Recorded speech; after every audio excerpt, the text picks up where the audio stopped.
Hello everyone and welcome to a very special edition of On Campus here at the Solano College Sports Network TV studio. My name is Nathaniel Thomas and I'm very honored to be joined by Mark Taylor. Mark, thanks for being here. Yeah, it's a pleasure and an honor. So you flew in from Nebraska. I hope. Well, I didn't fly. Oh, you drove? Yeah. I didn't even know that. How long of a drive is that? It's about 23 hours. I do it in 2 days. Wow. Okay. So we're gonna have to touch back on that later. You were a retired computer teacher here Right. at the school. Can you tell us what years you were teaching at Solano College? Started in 1987 that would be, and retired in, I think, 2018. Wow. And what kind of changes were you able to see throughout that time that you were working here? I'm sure that was one of the most riveting changes in computer technology. How did you find yourself keeping up with all of those external factors? Well, I was active, and I actually at the same time had my own computer business while I was teaching, and did contract work for Department of Navy, Department of Defense, in Solano County for the Health and Human Services, which was, they had 1,500 computers that I didn't take care of them, but I did training, for the county back in the day, doing that, and then this was before there were graphic user interfaces and Windows. Everything was DOS based and all that. And early on, I became a WordPerfect resource, and I would go back to Orem every summer for a week to their campus, and keep up to date on stuff. And then when somebody would call them with a problem in the Bay Area, they would refer that person to me. And I went out and I did work for Union Oil, their credit department there in San Francisco, Union 76, and some schools, and just underwater resources, which was a diving company in San Francisco. Just all sorts of things kept busy. That makes sense. So I'm not terribly crazy about the way technology has gone lately. Yeah, I mean, so obviously when you were teaching, you had a wealth of experience. Did you feel when you were growing up you were around computers to help you? What made you interested in it from the start? Well, when I was growing up, there weren't computers. They were, the only computers they had really were mainframes. And in fact, when I started here at the college, they had like a small mainframe. And the computer department, you just had a keyboard and a monitor, and you were hooked into that, in the network in the computer labs. That makes sense. So what was it that got you into the industry? That's a very good question. I'm not really sure. I don't know if you've ever seen the movie The Big Chill, but in the beginning, at a funeral for Kevin Costner, who ended up not being in the movie, they cut all his scenes. But he, at his funeral, it was a bunch of his college friends, guys and gals, they got a house out in the country where the funeral was, and in the eulogy it says, Kevin had a seemingly random selection of occupations, and that is me. That makes sense. I started out as a government employee, and left that, went back to school, got a master's degree at Chico State, then got hired again by the Recreation District in Vallejo, and then there were some issues there where the head of the department and the supervisor that was at my level ended up getting indicted on 135 felonies, and I became aware that all that was going on, and it was either fish or cut bait, and I opted to cut bait, and I got investigated, and I was perfectly cleared with everything, and had to testify to the grand jury and all of that. So then I went to work in a high-end restaurant, and I was a waiter, but I also was the resident magician doing magic, and best job I ever had. And then then ended up being a construction superintendent and maintenance for Shortstop Corporation. You familiar with them? The food and deli, food and liquor, Okay. and they had a convenience store at the gas stations right down the street here. But we had 650 stores, and I ended up I was in charge of all the stores outside of California, which was Arizona, Colorado, Idaho, and Vail, Colorado. Wow. Wow. Okay. So you've been everywhere. You've seen everything. Quite a It bit. feels like A lot more to see. Yeah, that's for Yeah. sure. I want to touch back on something you mentioned earlier. You mentioned that the current state of the direction of where computer technology is heading. Just from your point of view and from everything that you've seen and where you've come from, what's your view on where things are heading? Well, this AI is changing the world, and not for the better, I don't think. I mean, I don't know how much you know about AI, but not to get overly technical, but all these different AI systems, originally they had what's called a kill switch built into them. Mhm. So if, went off track, they could shut it down. But AI has figured out how to circumvent that, okay? And now these AI companies are discovering the other AI companies, and they're competing with each other Mhm. and sending them false information and this sort of stuff. And there's numerous cases now where attorneys are using AI to come up with case precedents when you go to court, and you have to cite cases that are similar and what the rule of law was, based on that. Wow. And when they get to court, they're getting thrown out because the cases they cited didn't exist. Wow. Yeah. Okay. You know what? That is a fascinating point, because I'm sure we've all encountered. I forgot what the exact terminology of it is, but there are cases where, of course, you ChatGPT or Gemini or whatever AI platform you use, it'll spit out an answer that, no, it just made this up. Like, none of this is factual. There are some instances where I Google a very specific question. The World Series just happened last month. So I was Googling a question, and Google has its own AI automated answer right at the top. And it was just a jumbled mess of baseball terms that it feels like it just stitched together.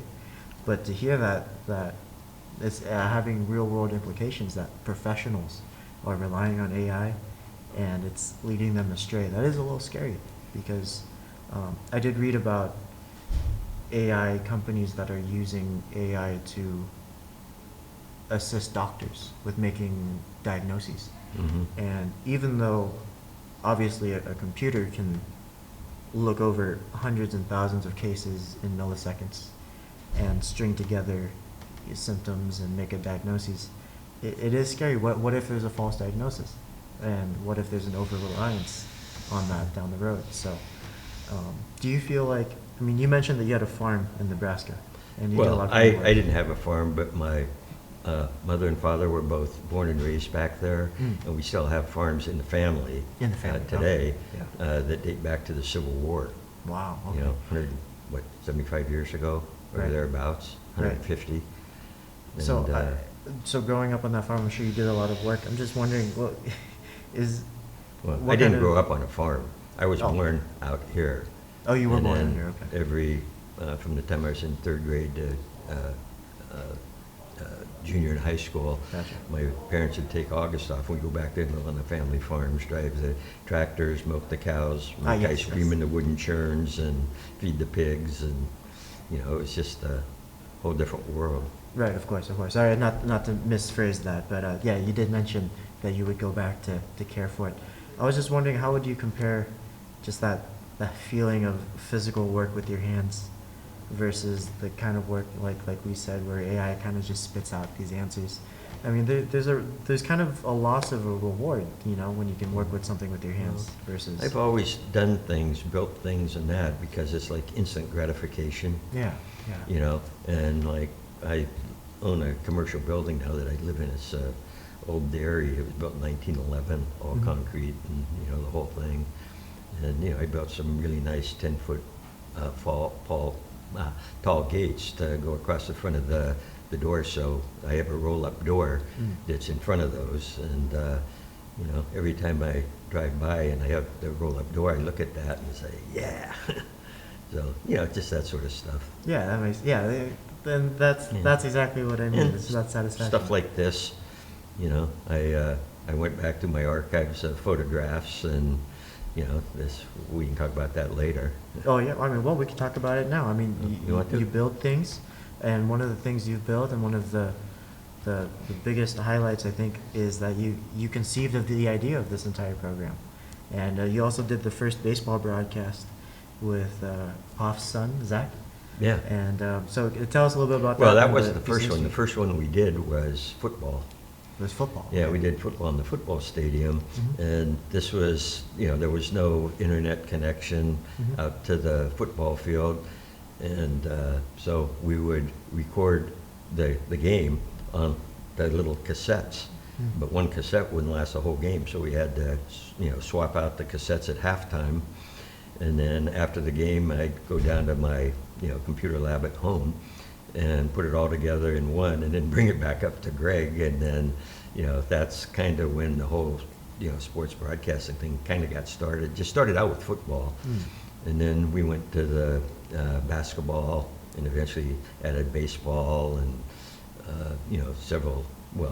most of the men's and women's sports. We didn't do track, didn't do swimming, but the women's softball, soccer. Yeah, yeah. Well, Yeah, that's awesome. just I mean, all- you brought a little piece of history with you, if you don't mind Yeah. holding that up to the camera. Yeah, this was when we first started up, and that was a picture that I took Yeah, wow. of Greg, and I believe that's Zach in the picture. I could be wrong, but that was the first year we did all this stuff, and that was from the press box at the football stadium. Wow. Okay. And that's the one. Is that the football stadium here? Yeah. And that, Yeah, okay. that's the one here. Wow. That is So, crazy. So how did you come up with this idea? And how, like you said, obviously you said the technology you had back then, you were changing out the cassette Well, tapes and everything. But before that, I what was that grew up process? basically a sports freak from the time I was like 6 years old, Mhm. and and my brother and I, we were down at Wilson Park every day. It wasn't raining, regardless of the season. And ironically, he got a baseball scholarship to Cal, or no, I'm sorry, he got an academic scholarship to Cal, but went out for the baseball team as a walk-on. In his senior year, he was most valuable player for Cal, and that's when they had Mike Epstein, Andy Messerschmidt, Rich Nye. All three of those were big-time professional players. In fact, Andy was his roommate, but he was one of the three players that broke the free agency in Major League Baseball with Kurt wow. Flood. And Yeah. it was Dave Palmer, the pitcher for Baltimore. Right. Yeah, so, and then my dad was district representative for Little League Baseball for Northern California, and when they built the first Little League field in Vallejo, he managed to get Joe DiMaggio out there for opening day. Really? Yeah, and then they had an all-star tournament there, regional all-star tournament at the end of that season, and they had quotes in there from Joe DiMaggio from the opening day, and he says opening day with the kids at the Little League Park was as exciting as any opening day that he had experienced at Yankee Stadium. Wow. Oh, Yeah. that's a Yeah. crazy. So anyhow, the amount way of I got into it was, like I said, I played baseball here, Mhm. and just really like sports, and I thought, it'd really be cool if we could start doing something with these games. So I got in touch with Greg, and we met for lunch one day, and I ran the idea by him, and he thought it was pretty cool. So I planted the seed, and he's the gardener that's made it grow to what it is today. Oh yeah. Well, I mean, you planted the seed. Pop's been the gardener. There's been many fruits throughout the years. I'm sure you've seen. Yeah. And I was actually president of the Athletic Boosters Club for several years. So- I didn't even, that wasn't on my mind, but the head of our department, he thought, it'd be a good fit for me, so he put my name on the ballot, and I won. Oh wow. What was that role like? Pardon? What was that role like? President of the Boosters Club? Yeah. Just working with the boosters, with the sports programs, and then similar to this program that I started with Greg, I started the online auction with Charles Schatzer, who was a business teacher, and that was through the Ed Foundation, the Solano College Education Foundation, which is on campus, but it's separate from the college. And we had online auctions and raised tens of thousands of dollars doing that for scholarships, and to a big chunk of that went to the sports program. Gotcha, yeah. So it's evident you've done a lot of work to give back to the community and to really nourish the environments that you're in. Can I ask what it is about, let's say, your personal motivations behind all of this? What gives you this sense of purpose to give back? Well, you know, I had several life lessons early in life from my father. And one of them was, he said, well, Marco, he says, you can accomplish anything if you don't care who gets credit. And, you know, that's proved to, you know, work for me. That's amazing. Yeah, I mean, that is a lesson that I think could be reinstated every few years. I think a lot of people do things obviously for the external validation, and like you mentioned with the direction of technology, it's so much easier to do something just for the recognition of it. But you know, we're very grateful that you were here so that you can get the recognition of everyone who's benefited from this program. It's really touched a lot of lives and has really set the direction straight. Can I ask what you're up to nowadays? I mean, you said you drove here 23 hours from Nebraska? Not straight through. Right. You know, I'd probably drive 16 hours the first day, and then, Okay. you know, as long as it was light, Uh-huh. and then I'd crash, and then wake up in the morning and, you know, continue on. Okay, that's and you said you've been doing that often? Pardon? And you said you do that often? Well, in the last year and a half, I've been back and forth 5 times.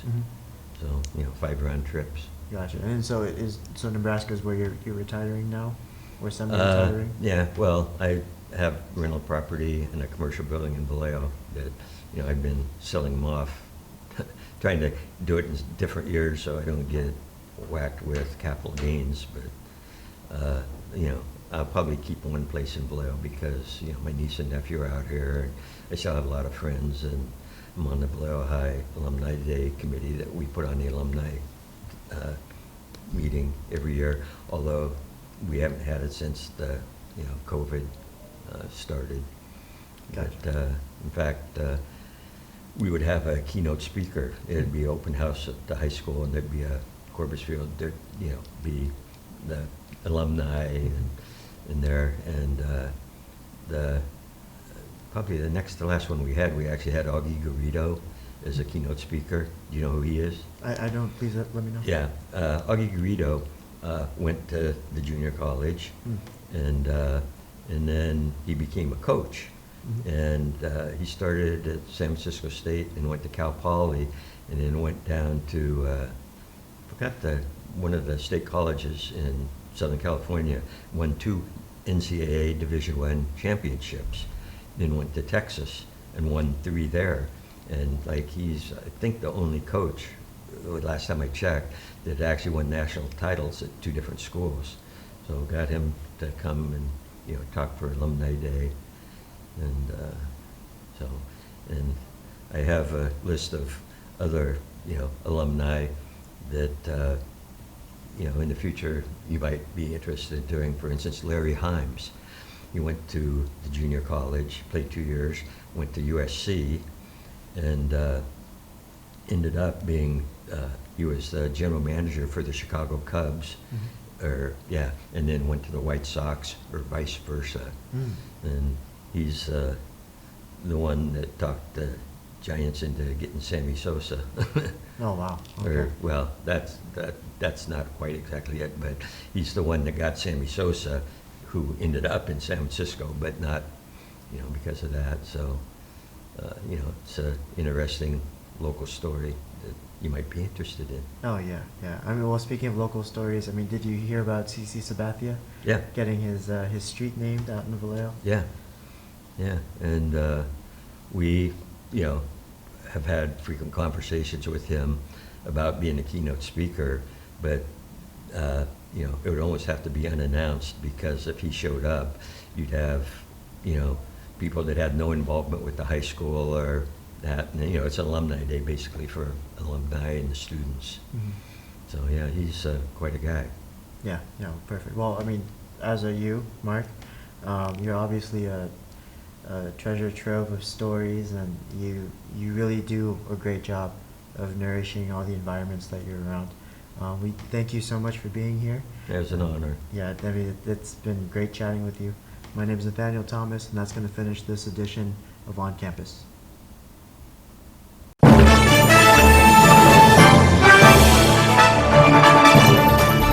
The exponential growth from the program from my first year to my third year now, that's what keeps me coming back and keeps me excited and just like fulfills me as a person. It's so impressive, and we every time we walk in here, you guys are doing something different. It's great. It's nothing but opportunities here, and we have sports to cover, we have the equipment. Because the more ambitious you are, the more opportunities you'll have. On-the-job training is huge. Get the hands-on experience. When someone asks who can do it, you know, you can raise your hand and say, I can do it. So Joining the class was the best decision I ever made.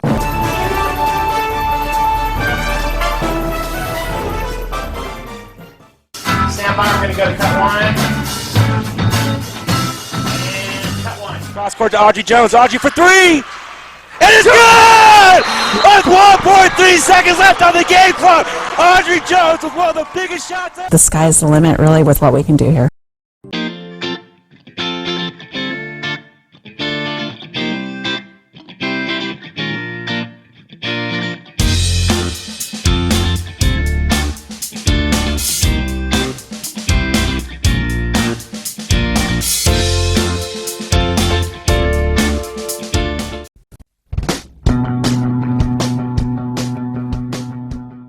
If you are interested in a career in sports broadcasting, whether you're commentating a live game or hosting your own TV show.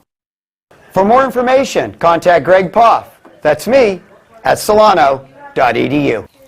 We hope to see you here next semester. And remember, it's more than just sports. It's an education.